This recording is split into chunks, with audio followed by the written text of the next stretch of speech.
Le Conseil des ministres approuve dans sa réunion hebdomadaire nombre de projets de loi et décrets portant entre autres sur les statuts de la magistrature et sur les associations, les fondations et les réseaux. Le commissariat à la sécurité alimentaire distribue des aides humanitaires aux familles sinistrées suite aux dernières pluies à Rosso.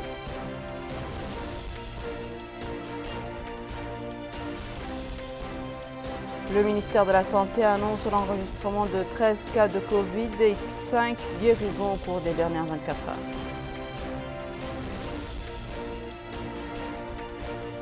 Bonsoir mesdames, mesdemoiselles et messieurs, merci de vous joindre à nous. Je vous le disais en titre, le Conseil des ministres s'est réuni aujourd'hui au palais présidentiel sous la présidence de M. Mohamed El-Cheikh El-Ghazouani, président de la République. Le Conseil a examiné et approuvé 2 projets de loi et procédé à plusieurs nominations. Le communiqué final sanctionnant les travaux de ce Conseil avec Rabia Adeda. Le Conseil des ministres s'est réuni le mercredi 16 septembre 2020 sous la présidence de son Excellence M. Mohamed El-Cheikh El-Ghazouani, président de la République. Le Conseil a examiné et approuvé les 2 projets de loi suivants. Projet de loi organique portant modification de certaines dispositions de la loi organique numéro 94-012 en date du 17-02-1994, modifié et complété portant statut de la magistrature. Le présent projet de loi organique vise à l'application des recommandations du Conseil supérieur de la magistrature relatives au renforcement de l'indépendance de la justice à travers la suppression du régime de la péréquation et la révision des dispositions relatives à l'âge de la retraite. Les modifications proposées permettront la fluidité et l'avancement et de la promotion des magistrats en octroyant désormais aux magistrats le droit de passer systématiquement au grade supérieur chaque fois qu'il termine les échelons de son grade, pourvu qu'il ne fasse pas l'objet d'une sanction disciplinaire, et ce, en phase avec les normes internationales relatives au principe d'indépendance du pouvoir judiciaire et au régime juridique en vigueur dans notre région. Ces modifications permettront également le relèvement de l'âge de la retraite des magistrats de 60 à 63 ans, ce qui permettra au secteur de la justice de mieux profiter de l'expérience acquise par les magistrats durant leur carrière d'une part, et de faire face au déficit des magistrats en exercice d'autre part. Projet de loi relatif aux associations, aux fondations et aux réseaux. Le présent projet de loi qui abroge et remplace la loi numéro 64-098 du 9 juin 1964 relative aux associations est élaboré conformément à l'esprit de la Constitution du 20 juillet 1991, modifié et particulièrement aux dispositions de son article 10. Ce cadre juridique exprime une nouvelle vision conforme à notre dispositif constitutionnel en termes de liberté, d'association et d'organisation pour un mouvement associatif, acteur et partenaire du développement national. À cet effet, le projet de loi introduit d'importantes innovations dont la plus saillante concerne le passage du régime de l'autorisation préalable au système déclaratif. Le Conseil a examiné et adopté les projets de décret suivants. Projet de décret modifiant certaines dispositions du décret numéro 2017-126 en date du 2-11-2017 abrogeant et remplaçant les décrets d'application de la loi numéro 2010-044 en date du 22-07-2010 portant code des marchés publics. Les différentes modifications proposées par le présent projet de décret visent dans le respect de l'exigence de conformité à la loi 2010-044 à réduire les délais de passation des marchés, à simplifier leurs procédures, à accroître la transparence du processus, à réduire la masse budgétaire dévolue à cette activité et à impliquer davantage le secteur privé national dans la compétition pour l'accès à la commande publique. Projet de décret portant déclaration d'utilité publique l'emprise du couloir de servitude et de sécurité de la ligne 225 kV entre la centrale dual 180 MW et le poste OMVS de Nouakchott. Projet de décret modifiant certaines dispositions du décret numéro 2019-056 du 2-04-2019 fixant les conditions d'exercice des activités d'importation, d'exportation, de raffinage, de reprise en raffinerie, de stockage, d'enfûtage, de transport, de distribution et de commercialisation des hydrocarbures. Le présent projet de décret intervient pour faire face à certains dysfonctionnements constatés au niveau du modèle actuel du dossier d'appel d'offres d'offres pour l'approvisionnement en produits pétroliers liquides. À cet effet, il tend à instaurer des conditions favorables pour assurer l'approvisionnement du pays à moindre coût et ce en fixant la durée de 3 à 12 mois à définir dans le dossier d'appel d'offres. Ceci ramène la durée contractuelle de 2 ans à 1 an et ce, à l'instar de la plage de durée pratiquée dans la majorité des pays de la sous-région. Par ailleurs, le projet de décret propose de fixer également une durée d'1 année pour l'activité d'avitaillement. Informé des résultats de la visite effectuée par son Excellence, le Président de la République durant la période du 10 au 11 septembre 2020 dans la wilaya du Had al-Sharqi, le Conseil des ministres a adressé ses remerciements et vives félicitations aux populations de cette wilaya en général et celle de Bassiknou et Abd el-Bagrou en particulier pour la grande mobilisation et la chaleur de l'accueil réservé au Président de la République ainsi qu'à la délégation qui l'accompagnait au cours de cette importante visite durant laquelle il a pu s'enquérir sur place de la situation des populations sinistrées suite aux inondations et à superviser les opérations de secours et d'assistance engagées par les différents services de l'État, y compris et surtout nos forces armées et de sécurité, ainsi que le lancement des travaux de renforcement du barrage de Bassiknou qui devra sécuriser les habitants de cette ville contre les dangers des inondations. Il a également instruit les départements concernés à l'effet de préparer le lancement d'une série de projets structurants dans les domaines de la santé, de l'éducation et des infrastructures socio-économiques afin d'améliorer les conditions de vie des habitants de cette zone de façon durable. Le ministre des Affaires étrangères, de la coopération et des Mauritaniens de l'extérieur a présenté une communication relative à la situation internationale. Le ministre de l'Intérieur et de la décentralisation a présenté une communication relative à la situation intérieure. Le ministre des Affaires islamiques et de l'enseignement originel a présenté une communication sur l'organisation du concours du prix de son Excellence, le Président de la République, pour la récitation et la compréhension des épîtres de la Mahadra. Cette communication propose l'organisation d'un concours annuel pour l'obtention du prix de son Excellence le Président de la République pour la récitation et la compréhension des épîtres de la Mahadra. Le ministre du Pétrole, des Mines et de l'Énergie a présenté une communication portant sur le projet de construction d'une ligne de 225 kV entre la centrale duale 180 MW et le poste OMVS de Nouakchott. La réalisation de la ligne objet de cette communication est cruciale pour la stabilité du réseau électrique de la Somélec et l'amélioration de la qualité de la desserte en électricité au niveau de la ville de Nouakchott. Elle contribuera également au développement de l'activité économique, à l'amélioration du taux d'accès à l'électricité ainsi qu'au renforcement des échanges avec les pays de l'OMVS. Le ministre du Développement rural a présenté une communication portant sur la situation des dégâts de la récolte de la contre-saison chaude 2019-2020 et propositions d'appui aux agriculteurs touchés. Cette communication a pour objet de présenter la situation des dégâts sur les récoltes de la contre-saison chaude 2019-2020 suite aux précipitations survenues au mois de juillet 2020 et les mesures proposées pour appuyer les agriculteurs affectés par cette situation. La ministre de l'Environnement et du Développement durable a présenté une communication sur la campagne nationale de protection des pâturages contre des feux de brousse 2020-2021. Cette communication présente l'état des pâturages à la lumière des données disponibles actuellement sur la saison des pluies et propose un train de mesures en vue d'assurer une protection efficace de ces pâturages à travers l'organisation précoce de la campagne nationale dédiée à cet effet au titre de l'année 2020-2021.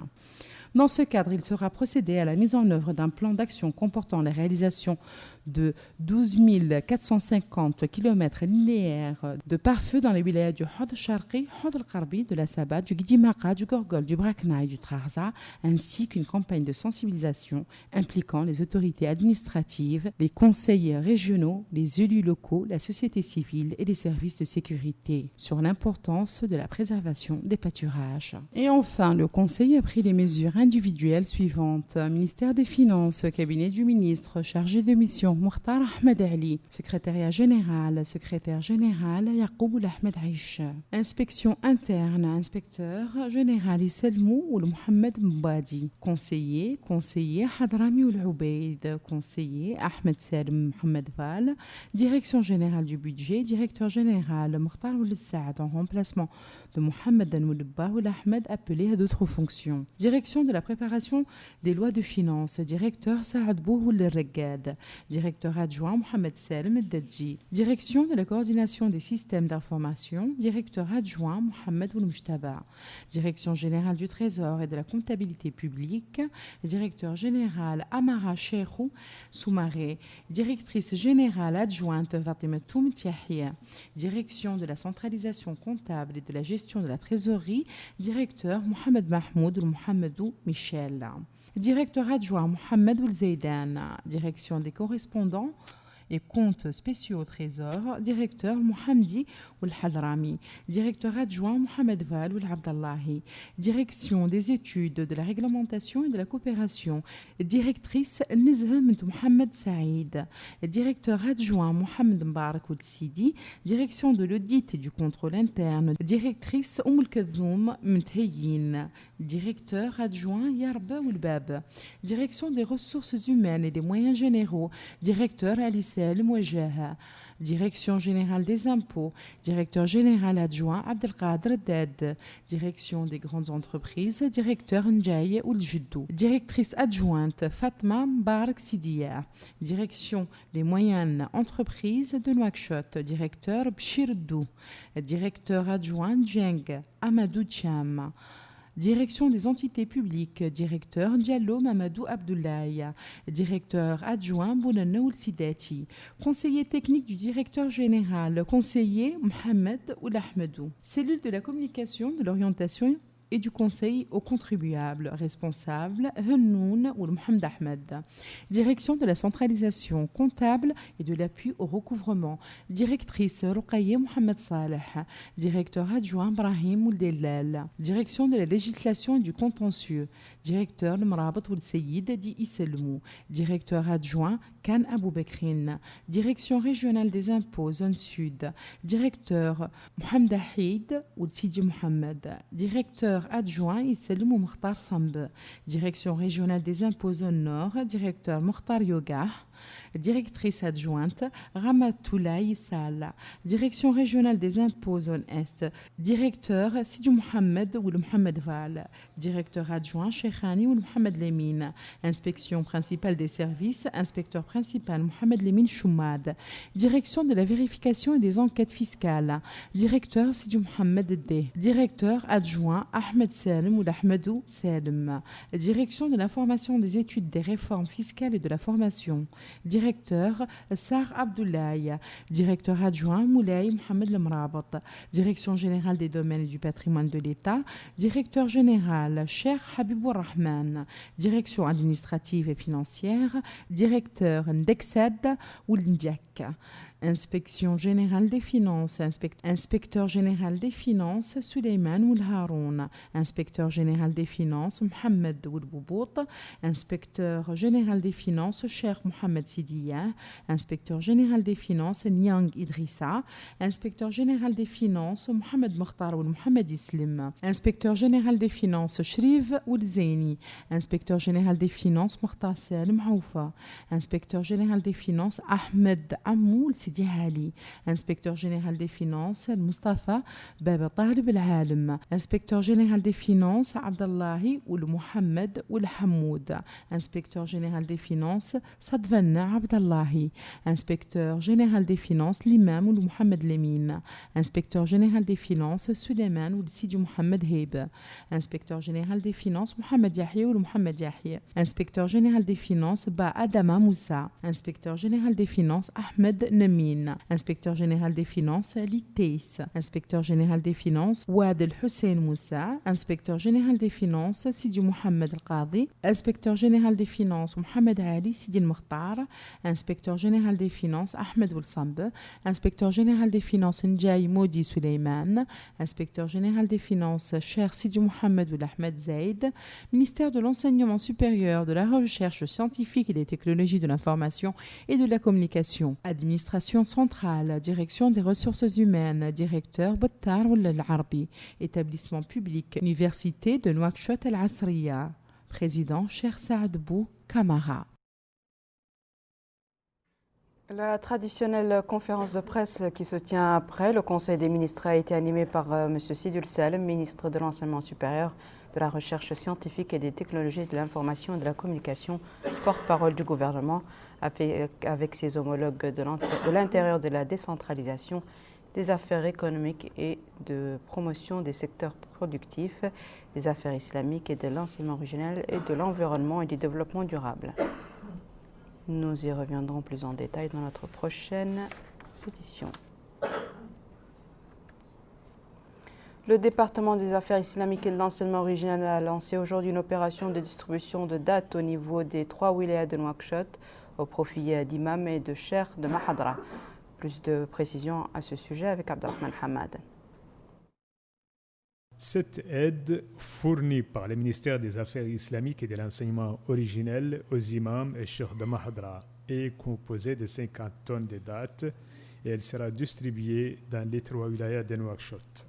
Dans un mot prononcé pour la circonstance, le directeur des mosquées au ministère, Sidi Mohamed El Saleh, a indiqué que cette quantité profite à des centaines de mosquées et de Mahadra au niveau de la ville de Nouakchott, précisant que le ministère vise à travers ce geste à améliorer les conditions de vie des imams et des cheikhs de Mahadra. De son côté, le directeur de Mahadra au ministère des Affaires islamiques et de l'enseignement originel, Annaoul Ahmed Maloum, a affirmé que ces quantités seront acheminées aux délégations régionales du département dans les 3 wilayas. Ces délégations, a ajouté le directeur, avaient élaboré des listes de bénéficiaires priorisant les plus vulnérables. La distribution de cette quantité de dates rentre dans le cadre des efforts déployés par les pouvoirs publics pour le soulagement des effets de la pandémie de Covid-19. Les services du ministère de la Santé ont enregistré ces dernières 24 heures 13 nouveaux cas confirmés du Covid-19 et 5 nouvelles guérisons. Le département de la Santé précise qu'il a effectué 233 tests, dont 6 tests de suivi.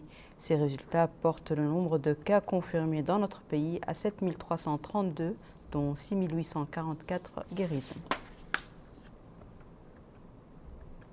Direction Rosso, où des produits alimentaires, du mobilier et du matériel de désinfection ont été distribués hier aux familles sinistrées suite aux récentes inondations. Plus de détails pour Karbaï là-bas.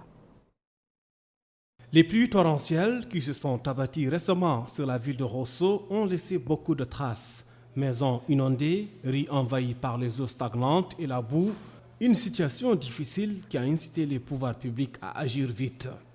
Ainsi, des produits alimentaires, du mobilier et du matériel de désinfection ont été distribués aux familles sinistrées suite à ces intempéries.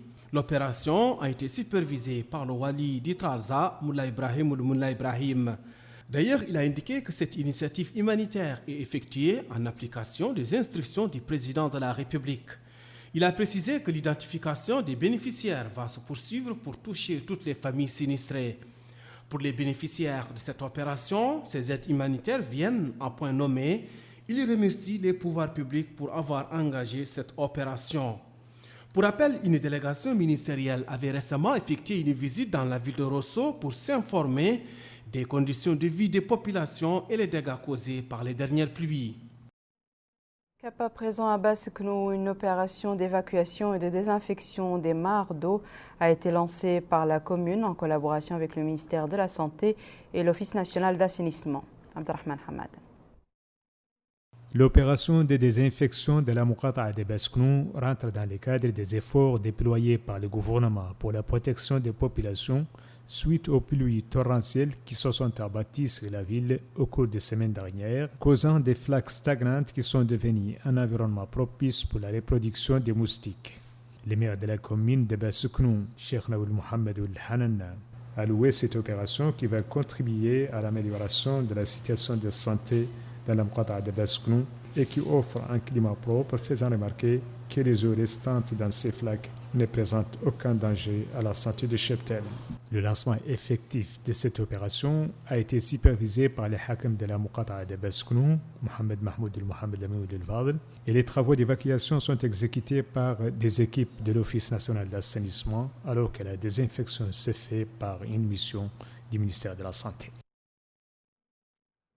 Dans la wilaya de l'Adrar, plus précisément à Tar, les habitants sont confrontés ces derniers jours à un problème d'approvisionnement en eau potable. Découvrons avec Bokar Baylaba comment les habitants de cette ville contournent ce problème. Le problème de l'eau potable se pose avec acuité à Attar, où les habitants se démènent comme ils peuvent pour trouver cette ressource vitale. Certains habitants font recours à des camions dotés de citernes pour s'approvisionner en eau potable. Mais l'accès à l'eau en ces temps d'hivernage est encore problématique. Cette femme affirme qu'ils sont énaillés par la soif, précisant qu'une demi-citerne s'offre environ à 2000 ouguiyas. Cet homme va dans le sens du premier témoignage. L'eau se fait beaucoup désirer. À cela s'ajoute l'absence de cuves pour le stockage. Cette femme affirme elle aussi qu'elle ne peut pas s'offrir d'une citerne d'eau, mais elle se rabat sur les bouteilles ou les charretiers qui sillonnent les quartiers de la ville. Cet homme explique que le réseau d'approvisionnement d'eau est devenu vétuste, donc cela ne contribue pas à faciliter l'accès à l'eau dans la ville. En somme, l'eau se fait beaucoup désirer à Attar, où les habitants sont énaillés par la soif. Les pouvoirs publics ne ménagent aucun effort pour accompagner les éleveurs de la wilaya du Guidi Maka pour assurer la bonne santé du cheptel. Vaccination, insémination et médicaments sont mis à disposition par le ministère du Développement rural. Retour à Bouakar là-bas. L'hivernage s'est bien installé dans la wilaya du Guidi Maka. Les pâturages se déploient à perte de vue et le bétail s'en donne à cœur joie. Les éleveurs ne pouvaient que se frotter les mains, mais un hivernage réussi, c'est aussi un bétail en bonne santé. Justement, le directeur de l'élevage Guidi Maka, Taleb Bouljeïd, affirme que le secteur pastoral dispose de 106 parcs pour insémination du cheptel, 2 points de santé, un marché de bétail, entre autres. Il explique que tout ce dispositif contribue à développer l'élevage dans la wilaya de Guidi Maka.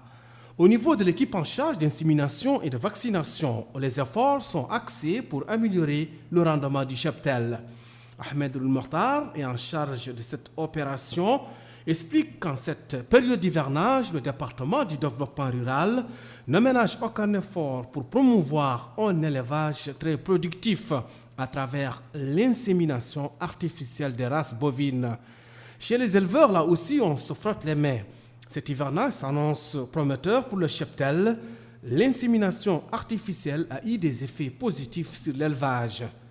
En somme, la verdure et les points d'eau sont en abondance au Guidi Maka en cette période d'hivernage. Les éleveurs n'attendaient que cette belle saison. Le président de l'Union pour la République, M. Sidi Mohamed El-Taleb Ahmar, a supervisé ce matin au siège central du parti à Nouakchott une cérémonie d'intégration du parti Tanouir, dont les fondateurs et les militants ont annoncé leur attachement au projet sociétal de l'UPR, issu du programme du président de la République, M. Mohamed El-Cheikh Al-Ghazouani. Dans un mot pour la circonstance, le président du parti Tanouir, M. Mohamed Lamine Al-Aziz, a indiqué que la décision d'intégrer l'UPR s'explique par les grandes victoires qui ont marqué la première année du mandat du président M. Mohamed El-Cheikh Al-Ghazouani et tout ce qui a accompagné cela comme ouverture politique, mais aussi par la bonne exécution du programme Ta'ahoudati.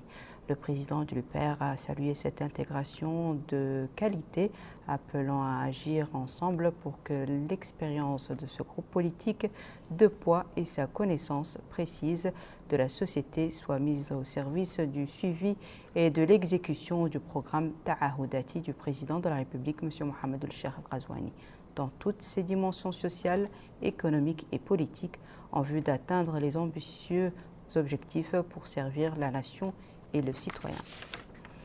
L'association Assalamu Alaikum Culture a annoncé aujourd'hui le lancement officiel du projet WE Connected, le projet qui s'inscrit dans le cadre de l'initiative Sharka, visant entre autres à placer les droits humains au cœur de l'éducation et des politiques publiques de développement humain, social et économique, et à renforcer la participation des jeunes et des femmes dans le domaine public. Ce projet de 3 mois permettra de former un groupe de femmes entrepreneurs à travers un espace collaboratif et de co-construction. La WI est aussi un vibrant plaidoyer contre les violences à l'égard des femmes en Mauritanie. Ce sera tout pour ce journal, mesdames et messieurs. À présent, le rappel des titres.